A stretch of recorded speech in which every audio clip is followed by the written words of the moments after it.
You're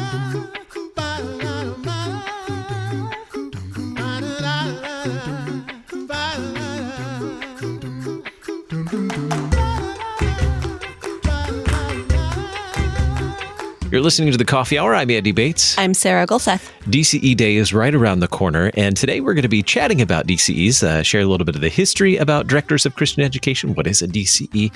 So we get to talk with one of the original DCE professors, which I'm excited is actually one of my former professors as well.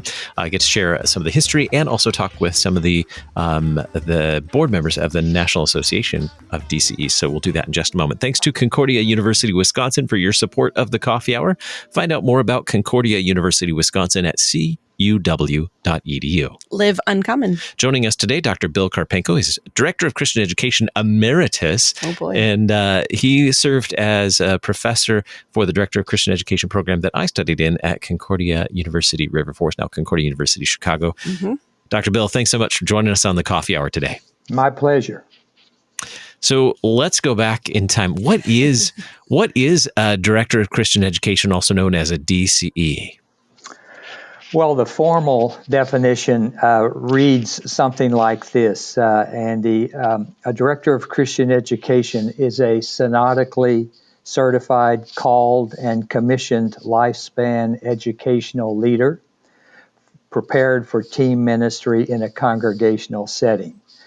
Obviously, you can expand beyond that and imagine that DCEs work not only in children's ministry, youth ministry, young adult and adult ministries, but deeply committed to the formation of young and middle-aged and old as followers of Jesus Christ.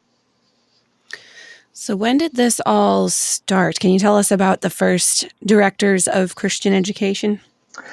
Yes, there's a history of DC ministry that I was privileged to write in December of 2020, which basically talks about 7 eras in which the 60-year history of DC ministry sort of has unfolded. Now, there was a kind of precursor to what we now know as DCEs within the LCMS. There were individuals as early as 1917 and beyond who were in DCE type roles. They were classroom teachers who were asked to do both music within the parish and also work with Sunday school and other kind of educational agencies. The two, let's just say, really key factors here in the early history were individuals who were deeply committed to ministry to young people and who showed up at international Walther League conventions.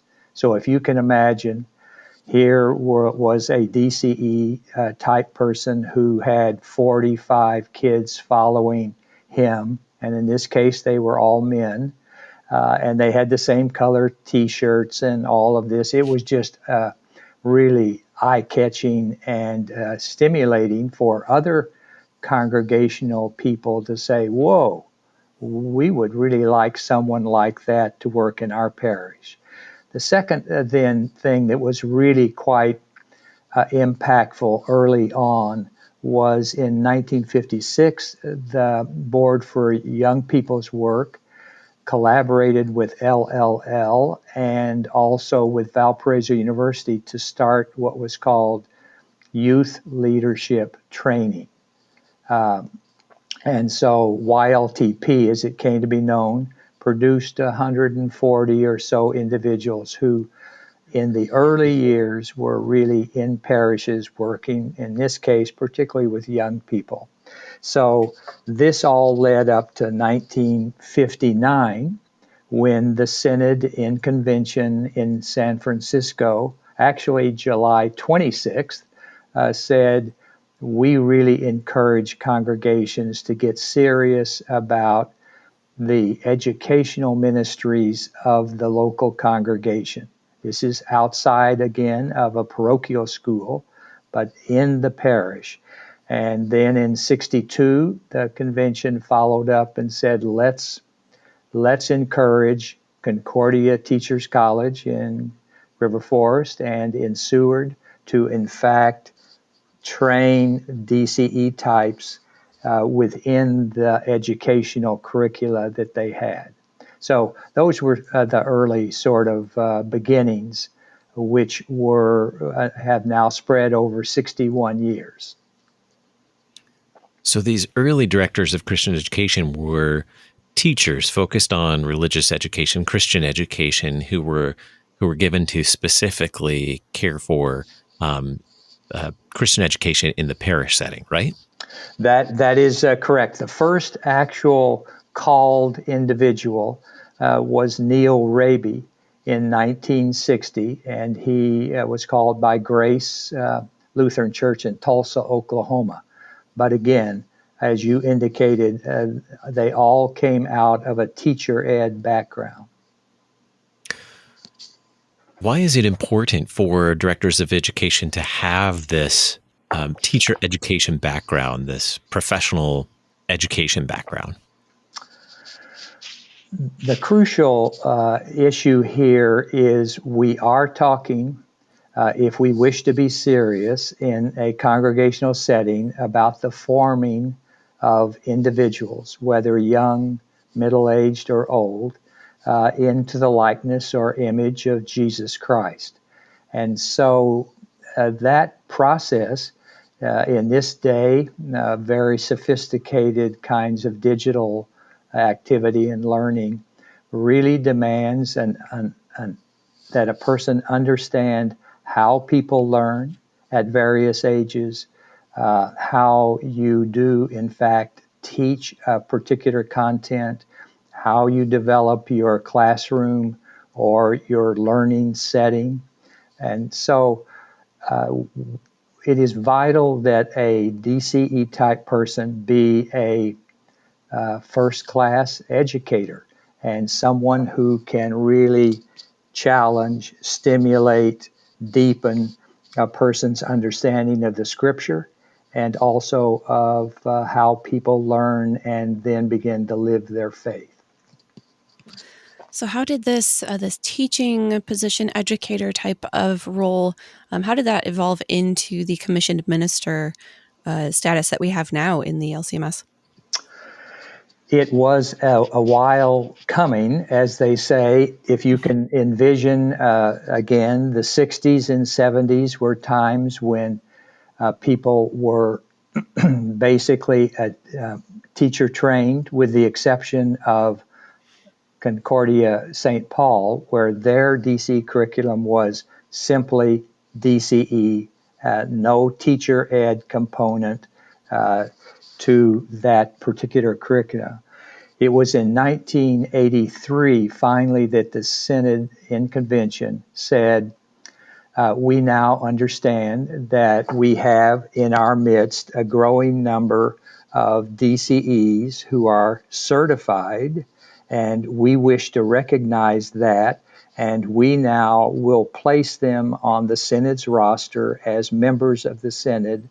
And from there came then, obviously, the commissioned minister understanding of that part of the roster. So it's been, well, if you think about the numbers, it's been 45 years or so that DCs have been on the roster and now are seen as commissioned ministers.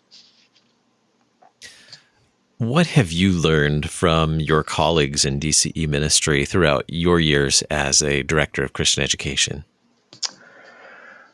If you can envision it this way, in 1959, when the Synod was making its commitment to DCE ministry in San Francisco, I was in Los Angeles on my internship in actually a two-site parish.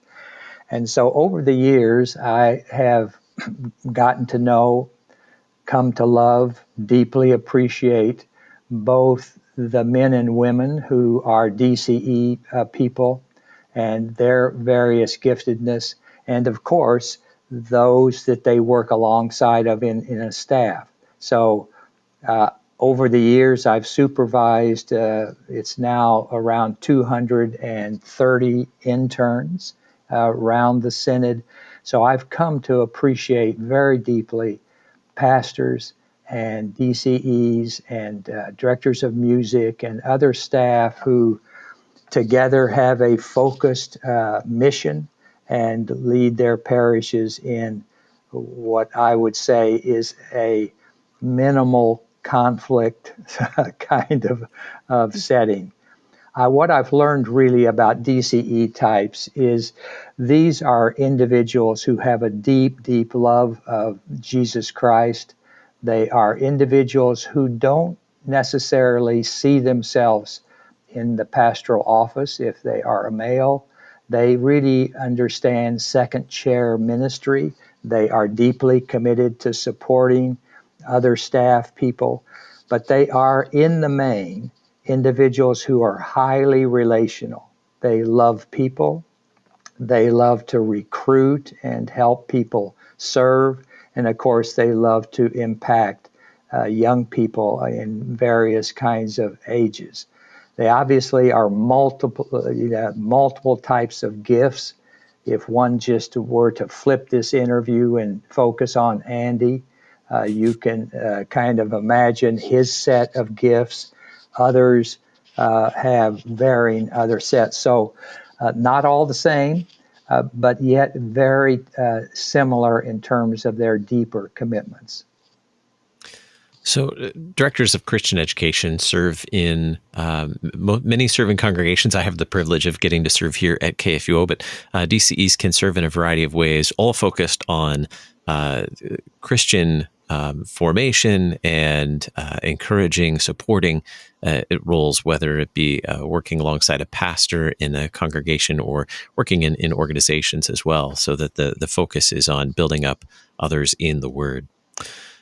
We are all out of time. Bill, thank you so much for this great history on directors of Christian education, and happy DCE Day in just a few days. How about that? I'm going to be celebrating. Thank you so much for lifting up DCEs. It is a joy to be a part of this ministry and wonderful to talk to both of you. You're listening to The Coffee Hour. I'm Andy Bates. I'm Sarah Gulseth.